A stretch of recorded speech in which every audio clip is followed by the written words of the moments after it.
Bonjour tout le monde. Allez, on change un petit peu de concept aujourd'hui. On se fait un petit vlog présentation d'une petite convention. Attention, ce n'est pas parce que c'est une petite convention que c'est de mauvaise qualité. Loin de là. Nous sommes actuellement à la Warp Zone et je peux vous garantir que par rapport à la Paris Games Week que j'ai fait la semaine dernière, là, vous voulez jouer à des jeux vidéo, vous voulez tester des choses, des consoles rétro qu'on n'avait jamais vues auparavant.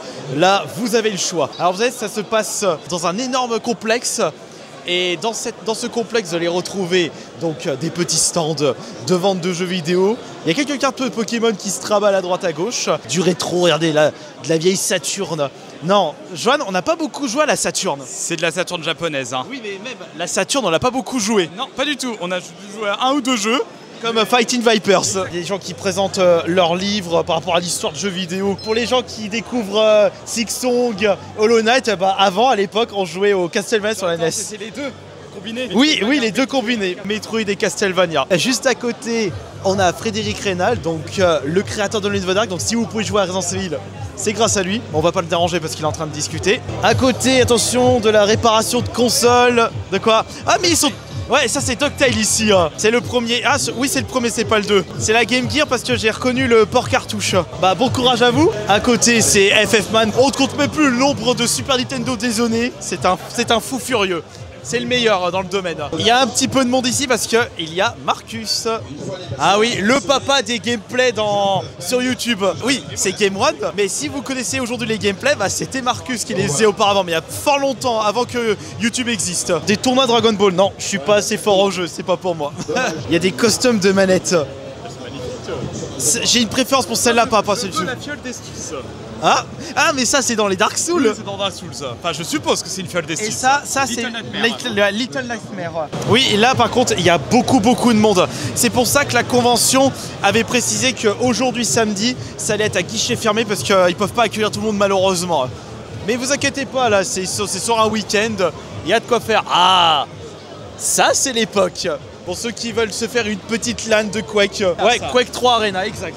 Attends, non, c'est quoi? Non, c'est Quake Arena. Oui, enfin, Quake 3. De toute façon, le Quake 3 Arena, Joanne, on l'avait fait sur la Dreamcast à l'époque. Street Fighter sur. mais c'est sur les PC. C'est des PC Engine là, regardez. Non.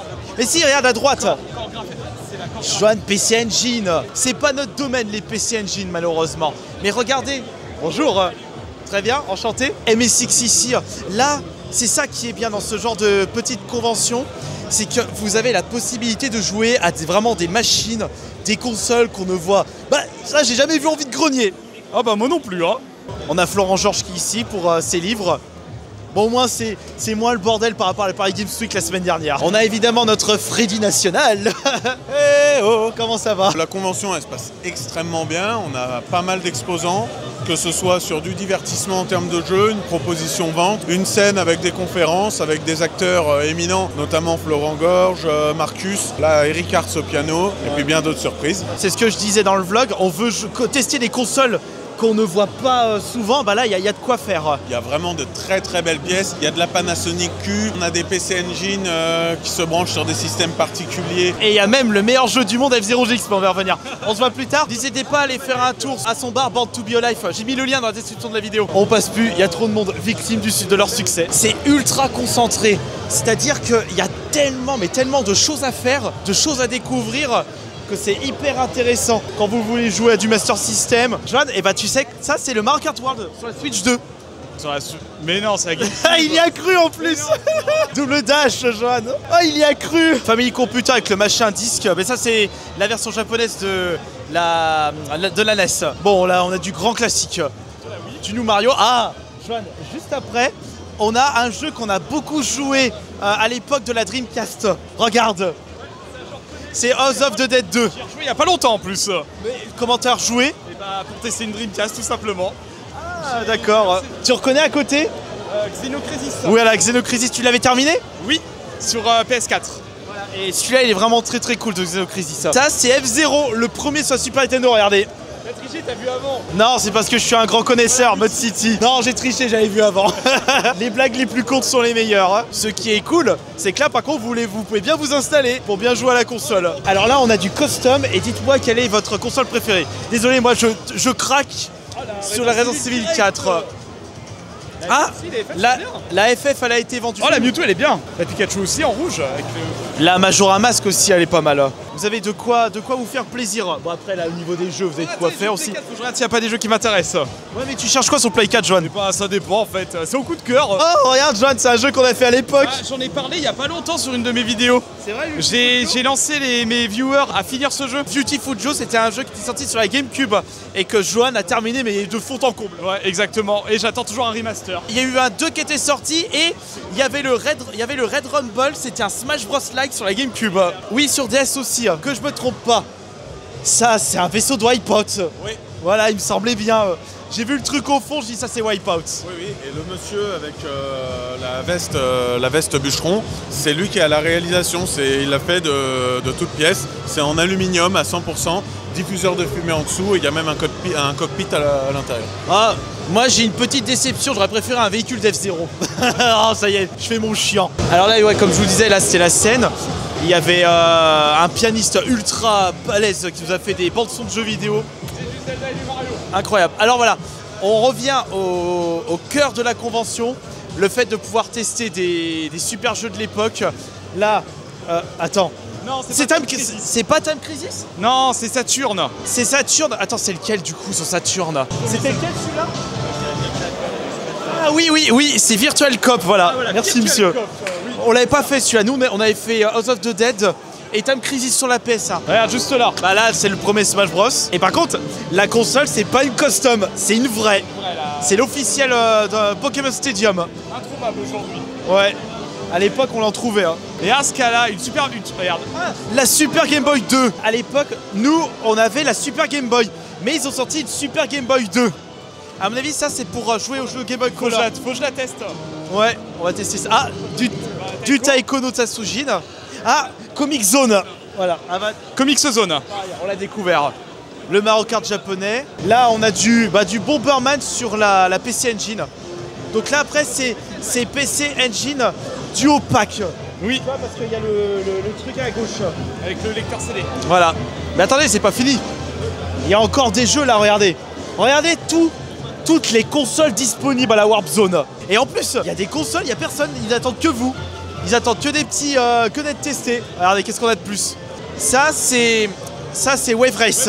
Wave Race sur la GameCube. Nous, on avait fait le Wave Race 64. Exactement. Alors, là, c'est le Kirby de la NES. Ça, c'est Micro Machine. Et il y avait la possibilité de brancher 2 manettes directement sur la cartouche de la console. Pour jouer à plusieurs sur des jeux comme Micro Machine, il fallait brancher directement les manettes sur la cartouche. Là, non, pas Kid Icarus, je suis con, c'est NES. Non, c'est Alex Kidd, merci. Oui, parce que je disais Kid. Je disais Kid Icarus, non, c'est Alex Kidd, voilà. Regardez ce qu'on a là. McDonald's de jeux vidéo sur la NES. Non, je l'ai pas terminé celui-là. Je l'avais fait pour une vidéo sur YouTube. Avant de me mettre à fond sur les Guitar Hero, je jouais à ça. Donkey Konga. Ouais, Donkey Konga. C'était un jeu GameCube parce que là, comme la Wii est compatible GameCube, ça c'est... Micromage. Micromage, c'est un jeu qui a été kickstarté il y a quelques années. Et je l'avais kickstarté aussi. On a un jeu que t'as fait là récemment, Joanne. Exactement, le Shredder Revenge. Celui-là, il est tout récent, le Tortue Ninja. Pardon, excusez-moi. Et on a le pire beat de Nintendo, la console qui vous explose les yeux. Ouais, la Virtual Boy. C'était Gunpei Yokoi. Il avait créé la Game Boy, il avait créé ça aussi. Et il avait créé les Game Watch et la croix directionnelle. Et il avait créé cette bouse. C'est bon, je valide la convention, il y a le meilleur jeu du monde. Ultra biaisé, hein, comme d'hab. Et ce jeu, donc F0GX, j'ai pas arrêté de vous saouler avec les lives et avec mes vidéos.